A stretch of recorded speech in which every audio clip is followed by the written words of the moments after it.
하나님의 말씀은 구약성경 출애굽기 2장입니다. 출애굽기 2장 16절로 22절입니다.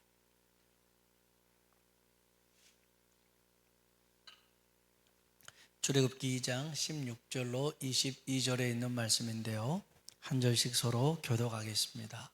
제가 먼저 16절 읽겠습니다. 미디안 제사장에게 7달이 있었더니 그들이 와서 물을 길어 구유에 채우고 그들의 아버지의 양떼에게 먹이려 하는데,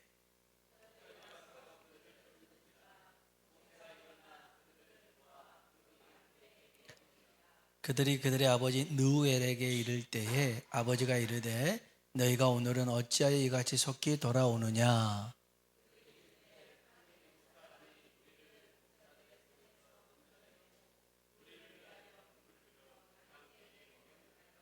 아버지가 딸들에게 이르되 그 사람이 어디 있느냐. 너희가 어찌하여 그 사람을 버려두고 왔느냐.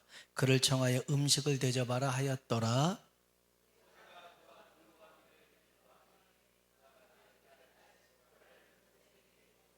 같이요. 그가 아들을 낳음에 모세가 그의 이름을 게르솜이라 하여 이르되 내가 타국에서 나그네가 되었음이라 하였더라. 아멘. 아멘. 한번 인사할까요? 하나님의 은혜가 당신에게 임하기를 원합니다. 하나님의 은혜가 당신에게 임하기를 원합니다. 한 번 더 하나님이 당신에게 복 주시기를 원합니다. 하나님이 당신에게 복 주시기를 원합니다. 우리는 지금 모세를 살펴보고 있는데요, 모세가 자신이 애굽의 왕자의 자리에 있음에도 자기는 히브리인임을 잊지 않았습니다. 그의 정체성은 하나님을 믿는 사람이었더라는 거예요. 여러분, 그래서 자리가 중요하지 않아요. 환경이 중요하지 않아요. 내가 하나님을 믿는 사람, 그 사람이 어느 곳에 있든지 그곳에 하나님이 함께 하실 줄로 믿습니다. 여러분, 우리가 믿음을 선택한 결과가 당장 좋게 나타나지 않을 때가 있습니다. 모세 같은 경우는 그가 하나님 믿는 사람으로서 믿음을 선택했는데 결국엔 애굽의 바로에게 쫓겨나서, 쫓겨난 게 아니죠, 피해서 도망쳐서 미디안 광야로 도망가게 되잖아요. 여러분, 그래서 우리는 분명 믿음이라고 해서 선택했는데 왜 결과가 당장 좋게 나타나지 않을까, 이런 생각을 할 수도 있지만 성경엔 그렇지 않더라는 것이죠. 요셉을 보더라도 보디발의 아내가 유혹하잖아요. 그런 믿음을 선택하잖아요. 넘어가지 않잖아요. 그래서 주어진 결과가 뭐였어요? 당장 주어진 결과는 감옥행이었잖아요. 아니, 믿음을 선택했으니까 더 좋은 일이 일어나야 되는데 그렇지 않게 되었잖아요. 다니엘 보세요. 그는 믿음을 선택해서 기도하면, 한 달 동안 기도하면 사자굴 속에 던져진다라는 것을 그 위협에도 굴하지 않고 기도했어요. 그래서 어떻게 됐어요? 사자굴 속에 던져졌잖아요. 믿음의 선택이 당장 좋은 결과로 안 나타날 수 있으나, 한번 따라 합시다. 믿음의 선택에는 항상 하나님이 함께 하신다. 아멘. 내가 선택을 했는데 결과가 지금 당장은 안 좋아요. 그러나 믿음의 선택에는 누가 함께 하신다고요? 하나님이 함께 하시더라는 거예요. 창세기 39장 한번 볼까요? 20절로 21절에 있는 말씀에 같이 한번 읽어봅시다. 이에 요셉의 주인이 그를 잡아 옥에 가두니 그 옥은 제수를 가두는 곳이었더라. 갇혔으나 여호와께서 요셉과 함께 하시고, 아멘. 요셉이 옥에 갇혔으나 하나님이 요셉과 어떻게 하셨어요? 함께 하셨더라는 거예요. 함께 하셨어요. 다니엘서 6장은요 22절에 이런 말씀이 있어요. 같이 한번 읽어볼까요?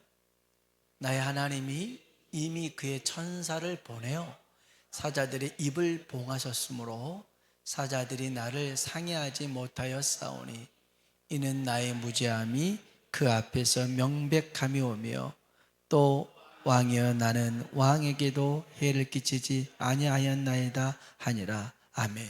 아멘. 믿음의 선택이 당장은 안 좋았지만 그 끝은 항상 평안이고 형통인 줄로 믿습니다. 하나님이 함께 하시니까 그래요.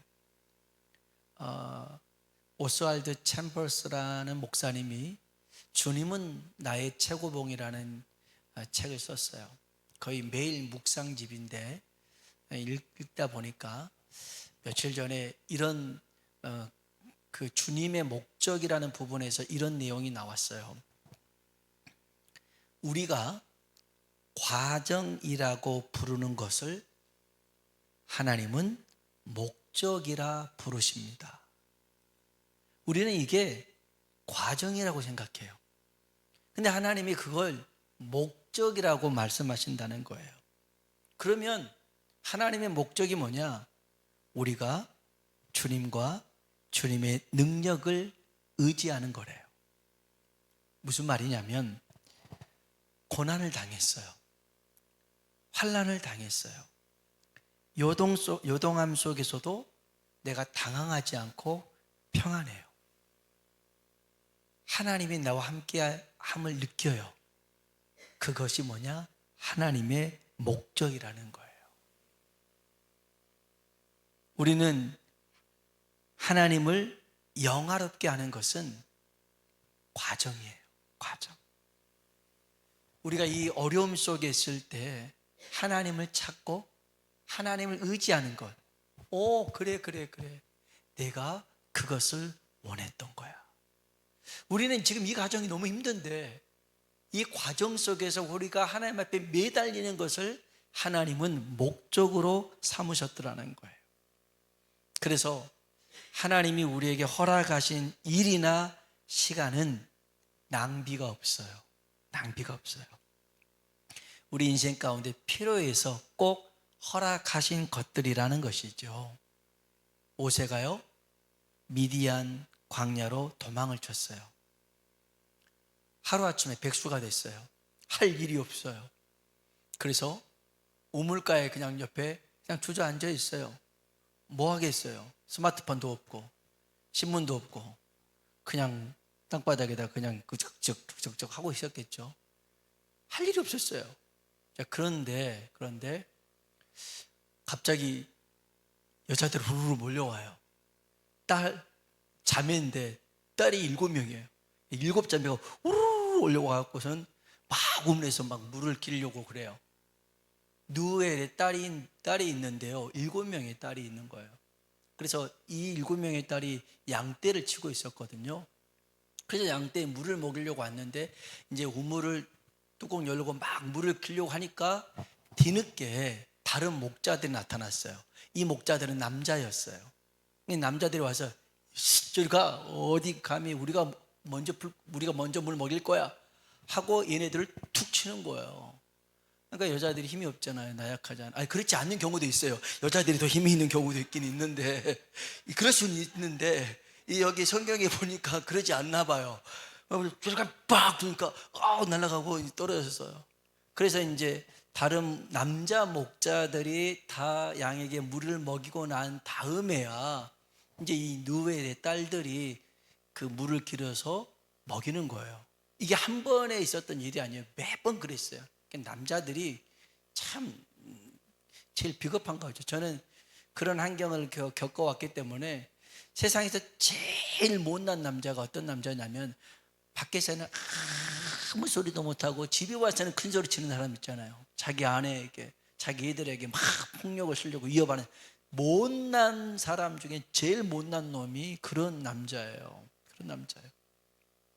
아무튼 간에 이 남자들이 막 이러니까 저쪽에 이제 쭈그려 앉아 있는데 모세가 이제 땅바닥에 그리다 보니까 뭔 일이요? 이런 일이 일어나면 안 되잖아. 그래가지고는 일어나가지고 야, 얘들이 먼저 왔어. 내가 지켜봤는데 니들이 늦게 와서 이렇게 힘으로 해갖고 하면 되겠냐고 막 한 소리 하는 거예요. 일로 오라고. 같이 물 뜨자고. 그래갖고 물을 떠서 빨리 먹인 거예요. 양들한테. 그러니까 이 얼마나 고마워요. 고맙습니다 하고 그냥 가버린 거예요. 뭐라도 초코바라도 하나 주고 가면 좋을 텐데 안 주고, 그래서 떠나가고 모세는 계속 땅바닥에 글씨를 쓰고 있고 이렇게 하고 있었어요. 그러니까 이제 딸들이 일찍 온 거예요. 전에는 보통 때보다 서너 시간 먼저 와서 막 조언을 하는 거예요. 그래서 아버지가 물어본 거죠. 야, 니들 오늘따라 왜 이렇게 일찍 왔냐? 그랬더니 어떤 애굽 사람 같은데 어떤 사람이 우리가 이만저만 해가지고 막 힘들어할 때 우리를 도와줘가지고 물을 일찍 양들한테 먹이고 올 수가 있었어요 라고 얘기를 하는 거예요. 우리 한번 성경 봅시다. 출애굽기 2장 16절로 17절입니다 같이 읽어볼까요? 미디안 제사장에게 7달이 있었더니 그들이 와서 물을 길어 구유에 채우고 아버지의 양떼에게 먹이려 하는데 목자들이 와서 그들을 쫓는지라 모세가 일어나 그들을 도와 그 양떼에게 먹이니라. 아멘, 아멘. 이렇게 해서 왔잖아요. 그래서 아버지가 물어봤어요. 그런 일이 있었어. 참 좋은 사람이구나. 근데 그 사람에게 니네들은 뭘 했니? 고맙다고 인사만 하고 왔어요. 이야, 어떻게 그걸 그냥 고맙다고 입만 싹 닦으면 되겠냐. 데리고 와서 밥 한 끼라도 먹여야지. 빨리 가서 데리고 오라고 야단을 칩니다. 우리 한번 18절로 20절입니다 같이 한번 읽어볼까요?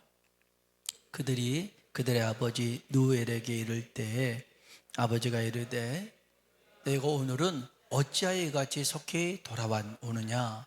그들이 이르되 한 애굽 사람이 우리를 목자들의 손에서 건져내고 우리를 위하여 물을 길어 양떼에게 먹였나이다. 아버지가 딸들에게 이르되 그 사람이 어디에 있느냐? 너희가 어찌하여 그 사람을 버려두고 왔느냐? 그를 청하여 음식을 대접하라 하였더라. 아멘, 아멘. 여러분 잘 들어보세요. 하나님이 일하시는 방법 중에 거의 모든 방법은 만남을 통해서 일하시더라고요. 성경에 보더라도 또 우리 일상을 보더라도 하나님은 사람과의 만남을 통해서 일을 합니다. 그러니까 모세가 누엘의 딸들과 만남을 통해서 이제 보면 모세는 누엘의 딸 십보라와 결혼하게 되죠. 성경 볼까요? 21절입니다. 읽어봅시다. 모세가 그와 동거하기를 기뻐하며 그가 그의 딸 십보라를 모세에게 주었더라. 아멘.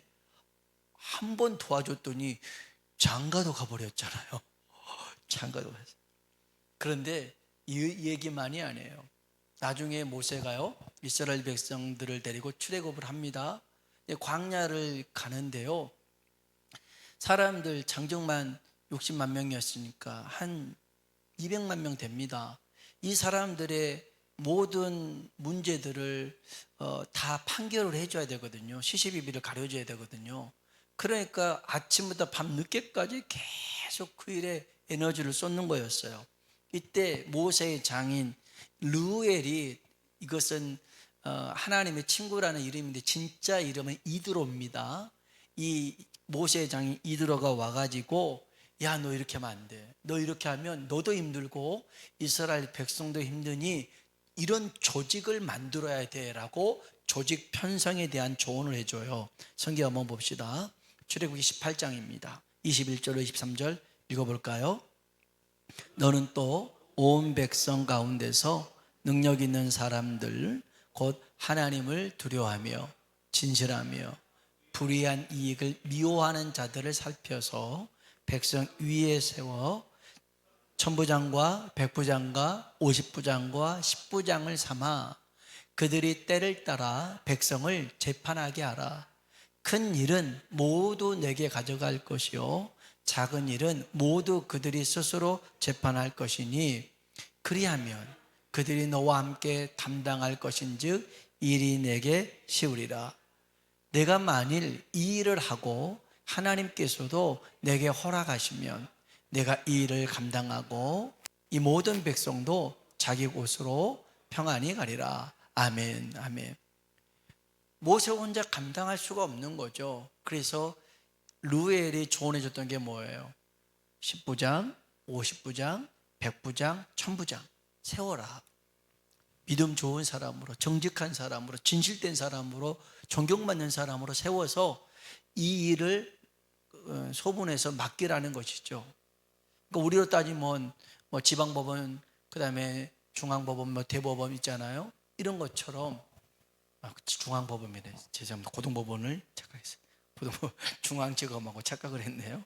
아무튼 그렇게 나누는 거였습니다. 그래서 모세가 그 일을 따르잖아요. 여기 한번 24절로 26절입니다. 같이 한번 읽어봅시다.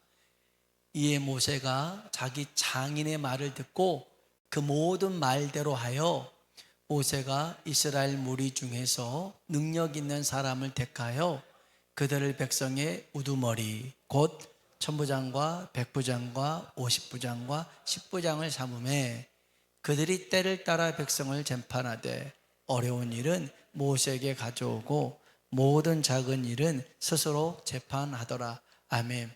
그러니까 이제 그 이스라엘의 이런 10부장, 50부장, 100부장, 1000부장이라는 조직은 누구 머리에서 나왔어요? 누엘이라는 사람 머리에서 나온 거예요. 그걸 조언해 준 거예요. 그래서 모세가 받아들이고 그렇게 운영을 한 겁니다. 그러니까 이렇게 만남을 통해서요, 이런 놀라운 일들이 펼쳐지더라는 것입니다. 여러분, 그래서요, 한 번의 만남을 귀하게 여길 수 있길 주님의 이름으로 축원합니다. 한 번의 만남이 중요해요. 그리고 지금 내가 만나고 있는 사람을 소중하게 여겨야 됩니다. 왜냐? 그 사람을 통해서 하나님의 뜻과 계획이 이루어질 수 있기 때문에 그렇습니다. 동부시장에 잘 가는 식당이 있어요. 우리 전도사님하고 오늘 같이 밥을 먹고 나오는데 사장님이 뒤따라 나왔어요. 저기 목사님, 주일날 낮 예배가 몇 시예요? 물어보더라고요. 11시입니다. 그랬더니 그러면서 하는 말이, 제가 그분은 목사라는 걸 알아요. 이제 그 사장님 내에도 이 근처에 살고, 근데 이제 자기 얘기를 이제까지 한 번도 그런 적이 없는데 자기 얘기를 하는 거예요. 자기 동생이 목사고 자기 집도 다 기독교인데 자기도 교회를 나가야 되는데 이렇게 하고 있더라고요. 그러니까 썩 아주 믿음이 좋은 건 아니에요. 근데 이제 이제는 교회를 나가야 될 때가 된 것 같아요. 이 얘기를 하더라고요. 그래서요. 제가 가서 뭐 복음을 전했던 거 아니고 열심히 밥만 먹었는데, 근데 그 만남을 통해서 하나님이 그렇게 얘기를 할 수 있게끔 역사에 가시더라고요. 하나님이 일하는 방법이 이런 만남을 통해서 역사하시는데요. 그래서 우리는 만남의 복을 구해야 될 줄로 믿습니다. 여러분이 만남의 복을 구하시고 여러분의 자녀들을 위해서 만남의 복을 구해야 됩니다. 여호수아는 모세를 만난, 물론 다 하나님 만났지만 여호수아는 모세를 만났고요. 엘리사는요, 엘리야를 만났습니다. 다윗은요, 사무엘을 만났고요. 요나단을 만났어요. 그 다음에 바울은 바나바라는 사람을 만났고요. 그 다음에 디모데라는 믿음의 아들을 만났고요. 그 다음에 디도도 있었고요. 또 그에게 가장 힘이 되었던 브리스길라 아굴라 집사님을 만났어요. 그러니까 이런 믿음의 사람들이 많으면 많을수록 더 힘껏 하나님의 일을 할 수 있더라는 거예요. 장래가 촉망되는 한 청년이 있었어요. 육군 소위로 임관했어요. 근무하는 중인데 어느 날 이제 작전 중에 수류탄을 투척하는 일이 있었어요. 근데 이 수류탄이 오래됐어요. 녹이 슬었어요. 그래서 고민하다가 그래도 안전핀을 제거하고 던지려는 순간 머리에서 터져버린 거였어요. 물론 헬멧을 썼죠. 하지만 이제 파편도 폈지만 더 큰 것은 이 한쪽 팔 대동맥이 이게 잘려 나가서 한쪽 팔을 잘라냈어요. 요때 나이가 23살이었어요. 23살 나이에 한쪽 팔이 없어졌어요. 건강한 청년이었는데 이 소식을 이제 군대 오기 전에 대학 다닐 때 여자친구가 듣게 됐어요. 병문안 왔어요. 그리고 이제 그 멀쩡했던 남자친구가 이제 팔이 없는 상태로 누워 있는 거잖아요. 그 마음이 얼마나 힘들었겠어요. 서로가 서로 힘들었을 거예요. 근데 이 이제 남자가 몇 번이나 망설이고 망설임 끝에 이렇게 말을 해요. 팔이 없는 나를 지금도 좋아하느냐? 라고 물어봐요. 그러니까 이 여자친구가 하는 말이 나는 너의 팔을 좋아하는 것이 아니라 너를 좋아했기 때문에 팔이 있고 없고는 상관하지 않는다. 이런 여자랑 결혼해야 돼요? 말아야 돼요? 팔이 없는데도 괜찮아. 나는 너 팔을 좋아한 게 아니라 너를 좋아한 거야. 없으면 어때? 잡아야 되잖아요. 이런 여자는. 그런데 그때부터 이 여자친구가요, 병원 근처에 방을 얻어놓고 남자친구를 간호를 하는 거예요. 이 상황에 제일 속 터지는 사람이 누구예요? 그 여자친구의 아버지겠죠. 속이 터지겠죠. 그래서 아버지가 불렀어요. 야, 세상에 많고 많은 게 남자다. 그놈 아니어도 된다. 그러니 포기하고 새로운 사람을 만나봐라. 그랬더니 딸이 그래요. 아빠, 만약에 아빠가 한 팔을 잃었는데 엄마가 떠난다고 하면 좋겠어요? 얘네들은 왜 이렇게 말을 해요? 이렇게 말을 하면 어떻게 아버지가 딸을 이길 수 있겠어요? 아니, 아빠 팔 없을 때 엄마가 안녕 여보 난 갈게 그런다면 아빠는 마음 좋겠어요? 할 말이 없잖아요. 알았다 하고 포기했어요. 둘이 결혼했어요. 이 남자가요, 제대한 후에 한 팔이 없잖아요. 남들보다 더 열심히 노력을 했어요. 그래가지고 회사 마케팅에 가가지고 이 일들을 만들었는데, 여러분 그 옛날에 샴푸와 린스가 하나로 된 게 있었어요. 하나로라고. 요 사람이 만든 거였어요. 샴푸와 린스를 하나로. 그 다음에 그 치약에 지금도 있잖아요. 2080. 20세 치아가 80세까지. 요 사람이 만든 거예요. 2080을. 그 다음에 한 통신사에 가서 그 영상 통화를 하는 앱을 만들었어요. 그래서 이 사람이 그 애경 산업의 이사가 되었고 KT 그 통신사의 부사장까지 된 조서환이라는 장로님이에요. 실제로 있었던 조서환 장로님. 이분이 참 여기까지 올 수 있었던 것은 그 여자친구의 말 한마디가 나는 당신 팔을 좋아하는 게 아니야. 당신을 좋아했기 때문에 사랑했기 때문에 있는 거야. 그 만남을 통해서 여기까지 왔더라는 거예요. 여러분, 그래서요, 만남이 얼마나 귀한지 몰라요. 모세에게도 누에를 만났고 십보라와 결혼하게 돼서 참 귀한 만남을 가졌죠. 너무 복된 일입니다. 그런데 그럼에도 불구하고 모세가 이 시기를 자기가 자기 생각했을 때 나는 타국의 나그네다라고 생각을 했어요. 그래서 첫째 아들 이름을 게르솜이라고 그랬어요. 게르솜이라는 뜻은 타국의 나그네라는 뜻이었어요. 출애굽기 2장 22절 한번 볼까요? 같이 한번 읽어봅시다. 그가 아들을 낳음에 모세가 그의 이름을 게르솜이라 하여 이르되 내가 타국에서 나그네가 되었음이라 하였더라. 아멘. 타국에서의 나그네라는 말은 이방 나라에서 이방인이 되었다. 자기는 이방인이라는 거예요. 이방 나라에서 이방인처럼 살아가고 있는 그 사람. 모세의 이때의 나이가 인생의 황금기였어요. 40살에서 80세까지. 요때 이 미디안 광야에서 목자로 사는 거예요. 이 40년 동안을. 그러면서 누구한테 정을 줄 수가 없어요. 거기서 뭔가 기업을 일굴 생각도 못해요. 타국의 나그네였어요. 출애굽기 3장 1절에 보면요, 이제 호렙산에서 하나님 만나는데요, 그 전에 보니까 이 모세는요 자기 소유도 없었어요. 장인의 양을 쳤다라고 성경에 나와요.